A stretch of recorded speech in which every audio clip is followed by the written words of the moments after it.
in the book of Acts, chapter 14, verses 8 through 20. In Lystra, there was a man sitting who could not use his feet, had never walked, for he had been crippled from birth. He listened to Paul as he was speaking, and Paul, looking at him intently and seeing that he had faith to be healed, said in a loud voice, "Stand upright on your feet."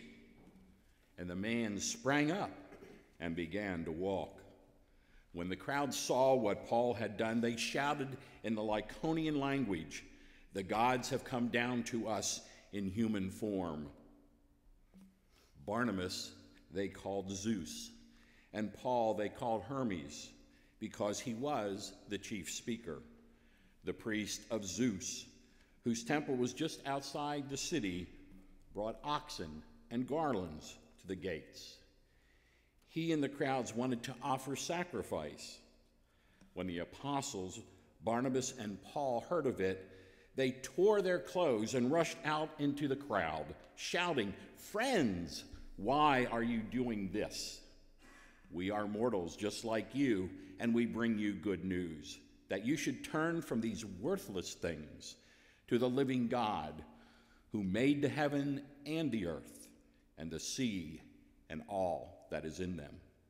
In past generations, he allowed all the nations to follow their own ways, yet he was not left himself without a witness in doing good, giving you rains from heaven and fruitful seasons, and filling you with food and your hearts with joy."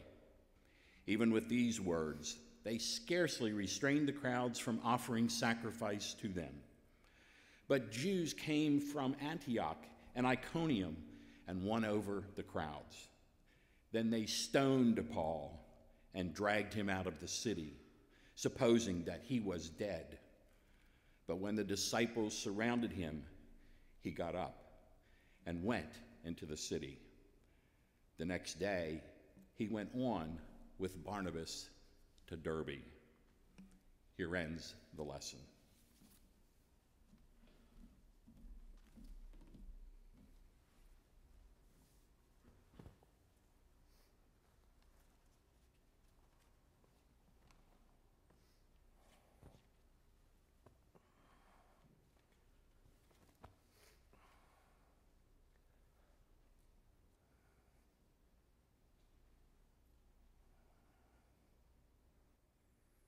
Buenos días, damas y caballeros.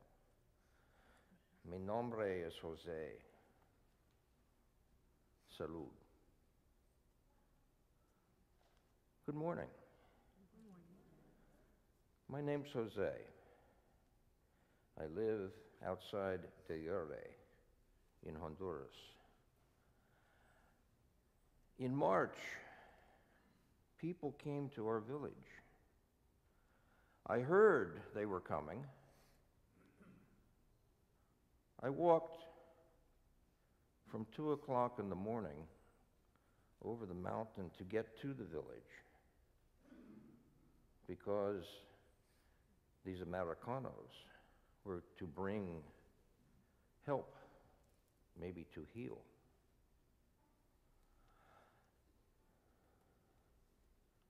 Interesting group. They were white, very pale,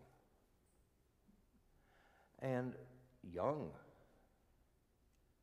College, I think they call it. They had some older people, including this one fat guy with no hair. But he was nice. He seemed to tell everyone else what to do. So I arrive, and I follow their directions. I give them my name. I am 65. And then they put this thing around my arm, and it gets real tight. And then they look at numbers and say, "Bueno." I'm happy. Don't know why, but it must be good. And then I go to a doctor.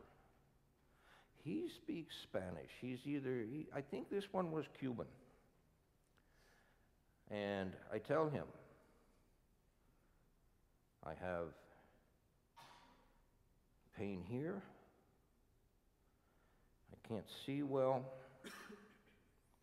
And I have bad tooth. The doctor is very kind. He makes this list of medicines that he says, go out and to the pharmacy, which these people have brought with them. All these medicines. And I get a bag of medicine. And then these young people say, come over here. And the first place I go, it's the dentist. It was good. Really, it hurt because she gave me this shot in my jaw, and the young people helped her. They took 2 of my teeth, but I don't hurt there anymore. Then I go and I get glasses. The young people work with another doctor, and I thought I could see real well. And they put these glasses on me. And I could actually see little things. First time ever. I'm so thankful that this could happen to me. I hope they come back. Because if word comes, I'll walk the 6 hours. Did they heal? Well, they healed me.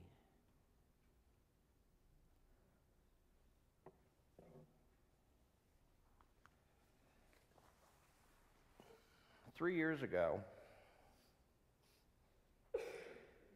get back to my persona here. 3 years ago, I went to Honduras for the first time, and it was sort of a, okay, I'll do it. I've heard about it.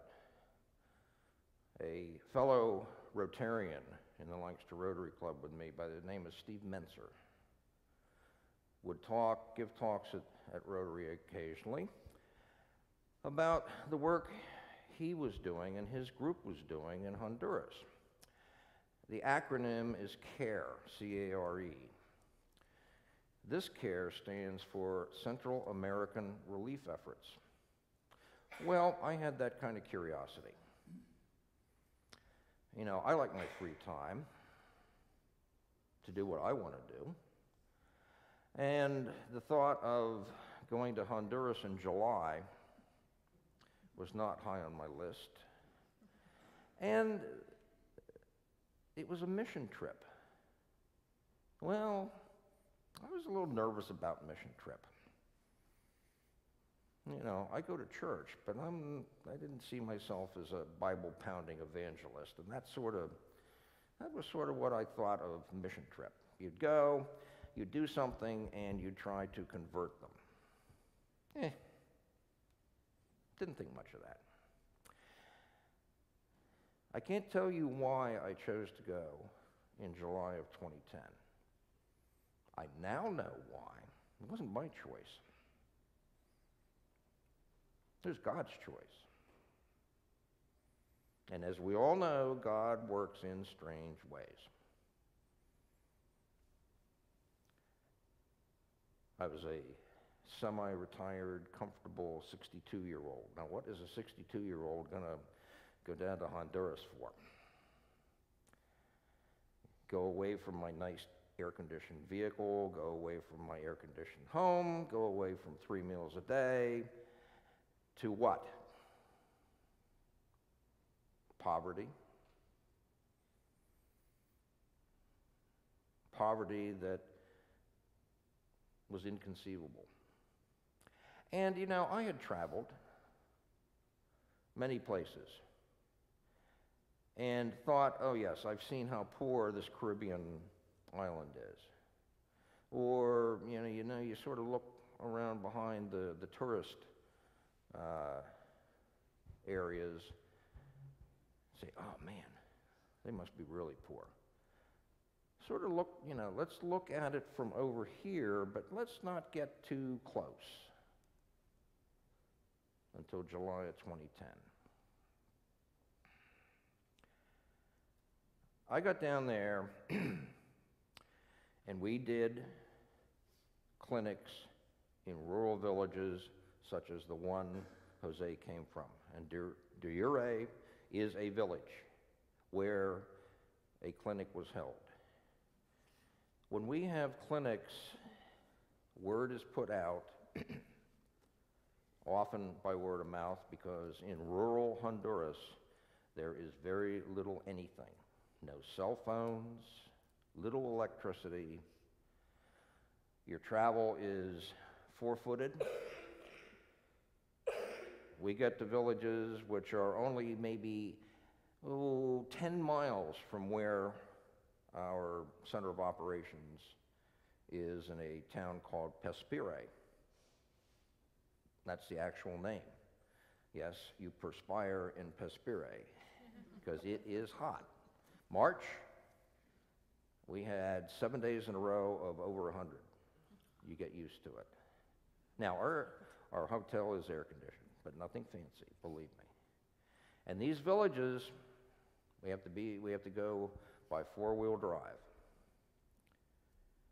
8 miles away, and it usually 8 miles away can be an hour and a half. Yes, the guys on the burros and the horses outdistance us in no time. And that's how they travel. At the clinics, what Jose described is what happens. And we see 300-400 people a day at a clinic. And when I went in 2010, I was changed. And you are changed when you actually get into and talk with and sit across from an individual who has almost nothing. Jose forgot to tell you we often have clothing giveaways where we have to ration how many pieces of clothing we give away because the demand is 10 times what we have available. And we get literally tons of clothing donated. We get bales of clothing donated. And everybody needs something. Jose got 2 new shirts, new to him, donated by us. We have a lot of shirts in our closets. For Jose, those were the two pieces of newest clothing he had in a year.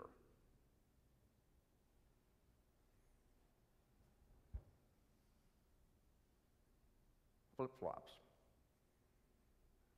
Shoe of choice in the countryside. So when I went down, you want to talk about being immersed? I was dropped in, baptized, whatever term you want to use. Immersion baptism, not just the pat in the head stuff. The full Monty. And, you know, it does change you when you're helping a person. And, you know, my help was to keep everything moving. But when a lovely older woman comes out and says, "Salud," and puts her arms around you, salud in Spanish is God bless you. That changes. I could hardly wait to go back. I've been back 16 times. I go back in July. I want that hot weather again. Yeah, I'll put up with it. But this type of work has made me realize that we have so much to give. Let's separate that. We have so much. You bet we do. How many extra pairs of shoes do you have in your closet that you don't wear? How many extra shirts are in your dresser that you haven't pulled out for a couple of years? We have so much. The second part, which I have learned, is to give. And I'll tell you, I am so comfortable in giving and so comfortable in hoping and praying that what we are doing in Honduras is bringing some healing to so many.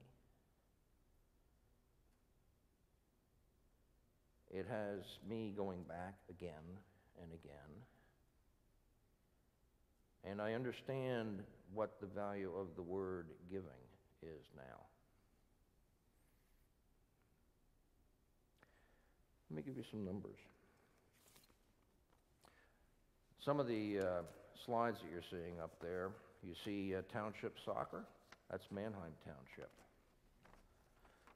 We, in the summer, we don't have one this summer, but in the summer we often take a high school group down. Last summer was Mannheim Township. Those kids were phenomenal. These are views, these are slides I took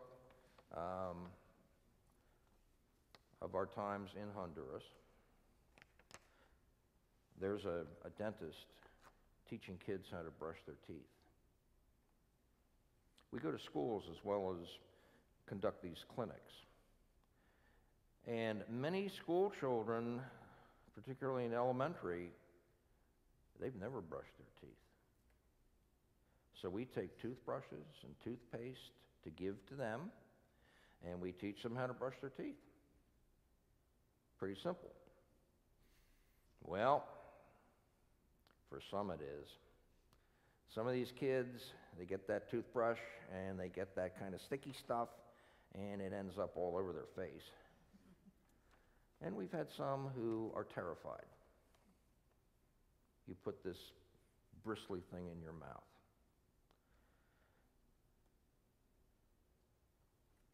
In Honduras, because the water is not fit to drink, the soda companies from the United States have a wonderful market for Coke and Pepsi. So these kids don't drink water, they drink soda.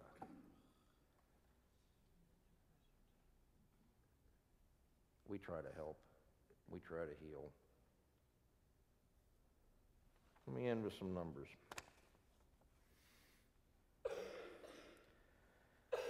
In 21 clinics that we held in January and March, we saw 8,034 people. That was thanks to 91 volunteers. So a few can make a difference for many. The volunteers here are our student volunteers: Purdue, Grove City, Lafayette, Vanderbilt, and F&M. We distributed, these were in 21 clinics, we distributed about 2,000 pairs of eyeglasses, all donated. We established a self-sustaining pharmacy in C.A.R.E. We provided seed money for an individual who we vetted and trust to buy basic pharmaceuticals for an area that, as I said, Jose walked 6 hours, or maybe 8 hours. We've had people come to clinics who have walked overnight to get to a clinic. With funding from Penn Manor students and residents of Willow Valley, a school has been built in La Laguna for 40 students.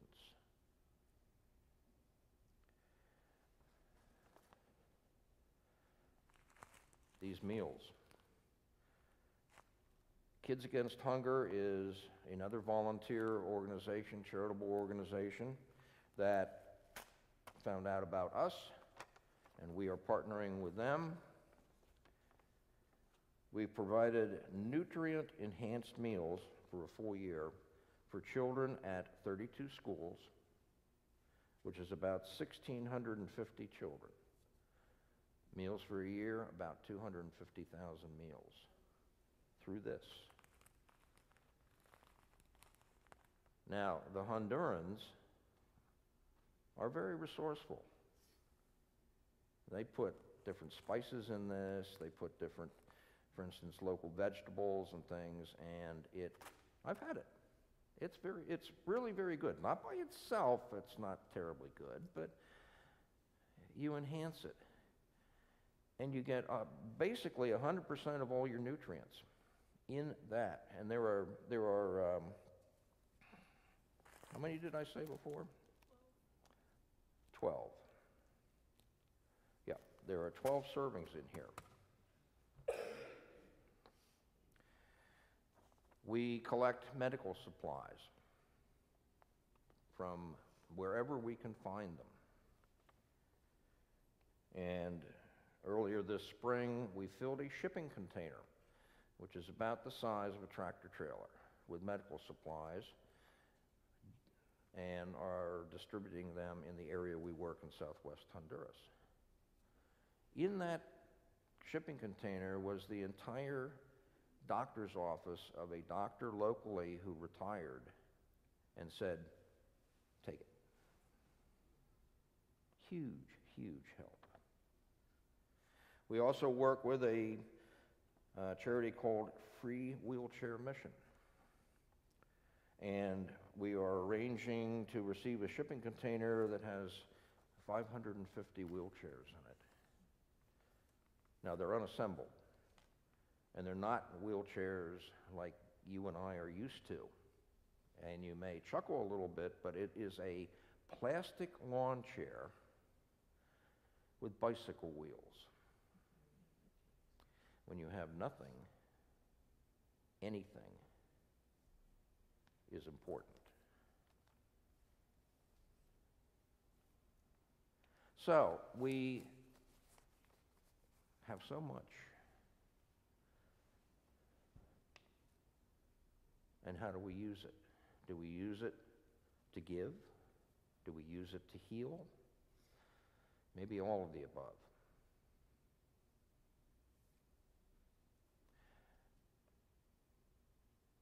It's a challenge,